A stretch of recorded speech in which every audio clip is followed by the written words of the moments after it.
Social మీడియాలో నిత్యం star సెలబ్రిటీలపై సంచలనాత్మక వ్యాఖ్యలు చేస్తూ నెటిజన్స్ చేత చివాట్లు పెట్టించుకునే జ్యోతిష్యులలో ఒకరు వేణుస్వామి. ఈయనేమి జ్యోతిష్యుడో ఎవరికీ అర్థం కాదు.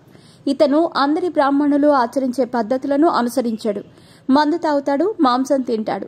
ఇవన్నీ సరిపోవు అన్నట్టు హైదరాబాద్లో ఇతనికి పబ్బులు కూడా ఉన్నాయి.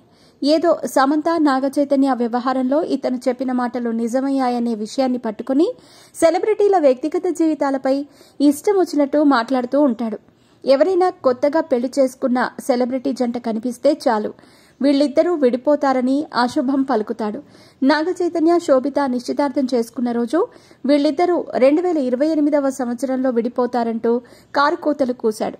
దీనికి సోషల్ మీడియాలో నెటిజన్స్ నుంచి చాలా తీవ్రమైన నెగటివిటీ ఏర్పడింది. సినీ ఇండస్ట్రీ జర్నలిస్టుల సంఘం మహిళా కమిషన్ కి ఇతనిపై ఫిర్యాదు కూడా చేశారు. మహిళా కమిషన్ తమ వద్దకు వచ్చి వివరణ ఇవ్వాల్సిందిగా కోరగా వాళ్ల నోటీసులను వ్యతిరేకిస్తూ ఈయన హైకోర్టులో పిటిషన్ వేశాడు. హైకోర్టు ఆ పిటిషన్ ని కొట్టిపారేస్తూ మహిళా కమిషన్ కి వేణుస్వామిపై చర్యలు తీసుకునేందుకు అన్ని విధాలుగా అధికారం ఉందని చెప్పుకొచ్చింది.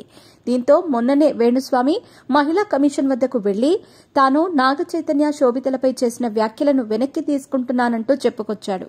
మహిళా కమిషన్ కూడా ఇంకెప్పుడూ ఇలాంటి కామెంట్స్ చేయకు అంటూ వేణుస్వామిని హెచ్చరించి పంపింది. పోనీలే, వేణుస్వామికి ఇప్పటికైనా బుద్ధొచ్చింది అని అంతా అనుకున్నారు. కానీ అంత తేలికగా ఆయన మారిపోతే వేణుస్వామి ఎందుకవుతాడు?